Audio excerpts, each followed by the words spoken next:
نعم. بسم الله الرحمن الرحيم. عن أبي مسعود رضي الله عنه عن رسول الله صلى الله عليه وسلم قال: من قرأ بالآيتين من آخر سورة البقرة في ليلة كفتاه. من قرأ بالآيتين من آخر سورة البقرة في ليلة كفتاه. أخرجه البخاري.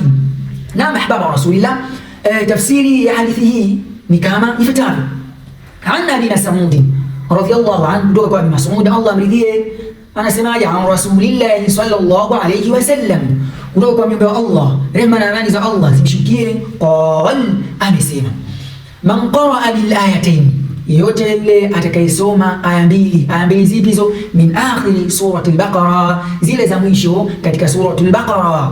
Fi lailatin, usiku, kafatahu, zamtosheleza yeye.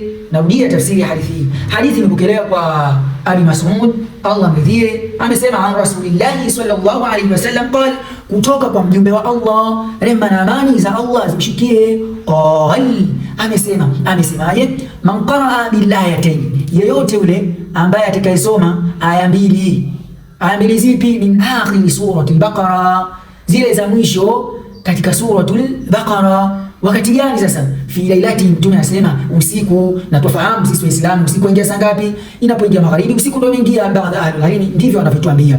Sasa anasema atakayesoma aya mbili zile za mwisho katika suratul Baqara, tena akasoma wakati gani? Usiku. Fi lailati, usiku. Matokeo yake ni nini? Mtume sallallahu alaihi wasallam anasema kafatahu, zamtosha yeye ama zamtosheleza yeye. Na nini?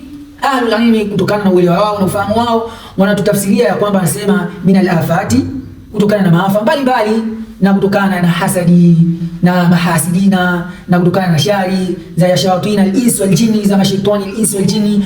Yani almuhimu kwamba anaposoma aya mbili za mwisho katika suratul Baqara, mja wa Allah Muislamu akawa na yakini wa kusoma kwake huko, basi mtu huyo zamtosheleza yeye kwa kila kitu.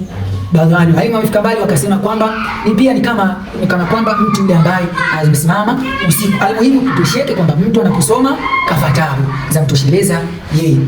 Na mahbaba Rasulullah, ikiwa sisi sote kama wafuasi wa Mtume Muhammad sallallahu alaihi wasallam, tunatakikana sisi tumtii yeye na tumsikilize yeye na tumfuate yeye katika yale yote ambayo ametuelekeza na ametuamrisha, na tujiepushe katika yale aliyotukataza, ili iwe nini? Iwe saada kwetu, ili tuweze kupata radhi zake Allah tabaraka wa taala katika maisha yetu ya hapa duniani na ya akhira.